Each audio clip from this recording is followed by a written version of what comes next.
안녕하세요. 6월 모의고사 보느라 고생 많았고요. 학원에서 자체적으로 분석한 내용을 여러분과 공유해 보도록 하겠습니다. 우선은 이번 6월 모평은 2022년도 6월하고 올해 24년도 6월 모평을 본다 그러면 올해 6월 모의고사는 매우 쉬웠던 시험이었습니다. 여러분이 2022년 9월 모의고사가 화작이 100점, 엄매가 98점에서 형성된 1등급 컷이 있었었는데 그 시험이 실은 가장 난도가 쉬웠던 시험이었고요. 올해는 평가원에서 두 번째로 쉬운 난도의 모의고사를 치른 게 아닌가 싶습니다. 근데 올해 수능 1등급 컷에 제가 물음표를 쳐놨죠. 예상할 수는 없지만, 그리고 9월 모의고사를 봐야 알겠지만 아무래도 용모 수준으로 시험을 대비해서는 안 될 것이다. 조금은 더 난이도 있는 시험 대비를 남은 기간에 해야 될 것으로 보입니다. 시험 주요 분석을 좀 한번 해보겠습니다. 독서론 빼고 세 지문이 나왔죠. 이 세 지문이 모두 다 EBS 연계 지문이었습니다. 이렇게 평가원에서 EBS 연계를 독서 지문까지 꼼꼼하게 하기는 역대급으로 이었던 것 같은데요. 우선은 세 지문의 사회 지문부터 먼저 보면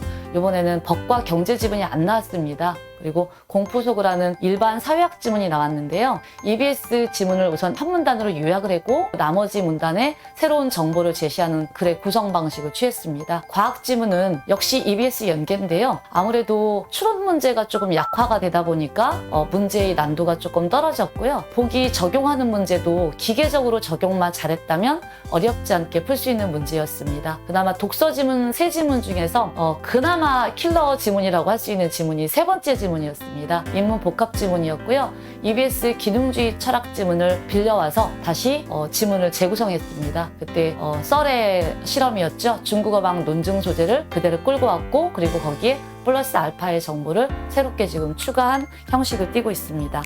문학은 4지문이 출제가 됐어요. 이 중에 6작품 출제됐는데 3작품이 EBS 연계, 3작품이 비연계였습니다. 그래서 정확하게 50%의 연계율을 보였고요. 그 중에서 현대소설, 현대수필, 그리고 현대시 한 작품이 비연계였습니다. 고전소설의 시소설이 EBS 연계였고요. 그리고 현대문학 쪽이 비연계였는데요. 고전문학은 EBS 공부가 조금 확실히 잘 되어 있다면 시간을 절약할 수 있는 측면이 있었습니다.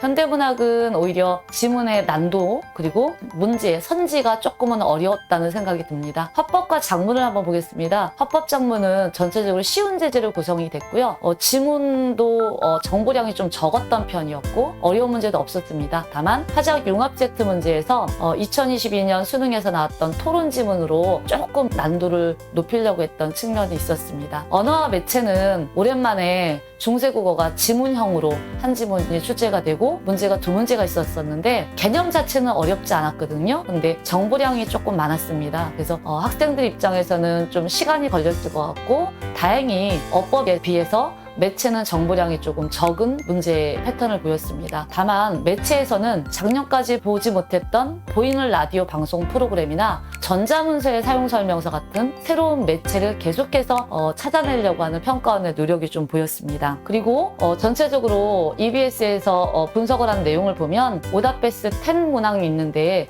일반적으로 오답베스 10은 독서 문제에서 한 6, 7문제, 그리고 문학이 한 2, 3문제, 가끔가다 어법이 한 문제 정도 끼었다면, 올해 이 용보는 독서 문항이 오히려 4문항 정도로 오답 문항이 있었고 문학이 6문항 정도 있었거든요. 그래서 학생들 입장에서는 문학이 독서보다 조금 더 어렵게 느껴질 수 있었을 거란 생각이 듭니다. 다만 이것은 EBS 연계 공부를 좀 확실하게 했다면 문학도 그렇게 어렵지 않게 느꼈을 것인데, EBS 연계 공부가 안 된 친구들은 문학이 조금 어렵네 라는 생각이 들었을 것 같습니다. 우선은 독서 지문을 조금 더 자세히 보자면요.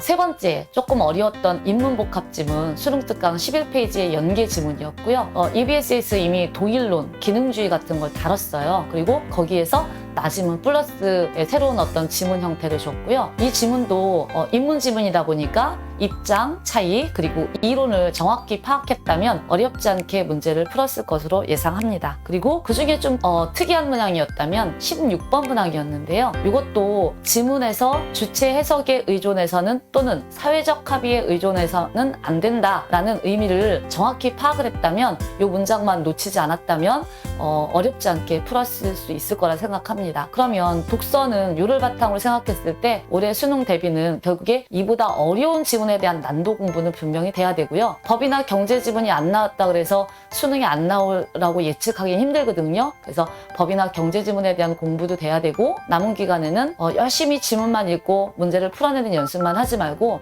반드시 답의 근거를 찾는 연습도 꼭 해야 됩니다. 그리고 수능에서 요구하는 사고, 독해 방식을 반드시 갖출 필요가 있습니다. 문학을 좀 보겠습니다. 문학은 현대소설, 세명에게 무성격자라는 현대소설이었죠. 이 소설이 아무래도 조금 학생들 입장에서는 인물의 심리를 파악해야 되는 소설이다 보니까 어려웠을 거라는 생각이 듭니다. 그 중에 27번 문항은 초점화자, 즉 시점에 대한 정확한 이해, 문학에 대한 개념이 조금 전제되어야 풀 수 있었던 문항이었고요. 그리고 30번 문항에 보기가 딸려 있었죠. 이 보기에서 인물이 처한 상황을 바탕으로 내면 심리를 찾아내는 이런 문제가 조금은 어렵게 느껴질 수 있었을 것 같습니다. 그리고 34번 문제였는데요. 현대시 오규원의 봄이 EBS 비연계 시였잖아요. 그런데 이 보기가 언어의 한계, 그리고 그 한계를 넘어선 가능성을 자유의 관념과 연결시키는, 아무래도 보기 자체가 조금 어렵고 다루고 있는 시의 내용이 좀 어렵다 보니까 이 문제가 좀 어려웠을 거라시라는 생각이 듭니다. 그러면 남은 기간에는 개념학습과 함께 문학의 영역별 감상법이 반드시 필요하고요. EBS 연계학습은 꼭 하길 추천합니다. 그리고 선택문항인데요. 화작은 크게 어려운 거 없었습니다. 다만 화작 융합 문제가 볼륨이 크고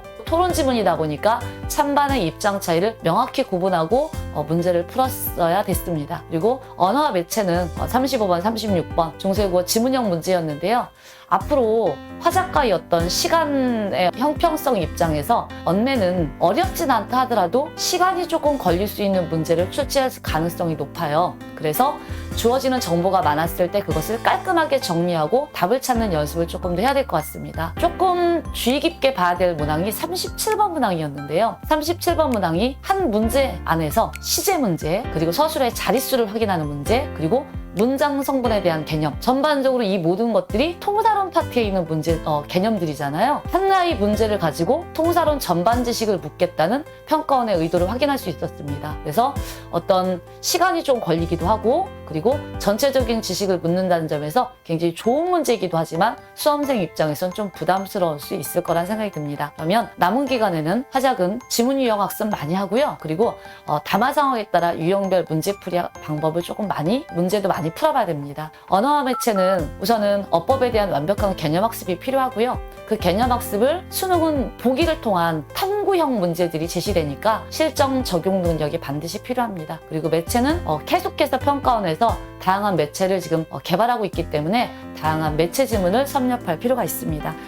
이렇게 육모를 준비했던 저희 학원 학생들은 올해 A그룹, B그룹, C그룹 학생들이 좋은 결과를 만들어냈는데요. A그룹 학생의 선택 과목은 언매였던 학생이 있었어요. 작년 수능이 5등급이었는데 올해 1등급을 맞은 학생이 있었고요. B그룹은 화작 선택의 학생이었는데 작년에 검정고시로 수능을 치르진 않았습니다. 하지만 올해 한 문제 2점짜리 한 문제 틀려서 1등급을 받았고요. 그리고 C그룹 여학생이었는데요. 이 친구는 4등급에서 시작했고 올해 수능은 93점으로 2등급을 맞았습니다. 저희는 A그룹, B그룹, C그룹에 상관없이 모든 학생들이 5등급, 4등급의 출발점을 가졌으나 결국에는 다 1, 2등급을 맞은 것으로 보아서 국어는 출발점은 비슷했다 하더라도 이렇게 6월 모평에서는 1, 2등급을 맞을 수 있었습니다. 이런 성적 향상을 받을 수 있었던 것은 우선은 저희 학원의 정규 수업에 대한 예복습이 굉장히 잘 이루어졌습니다. 그리고 1학기에 정해진 워크북을 통해서 우선 기출문제를 섭렵을 했고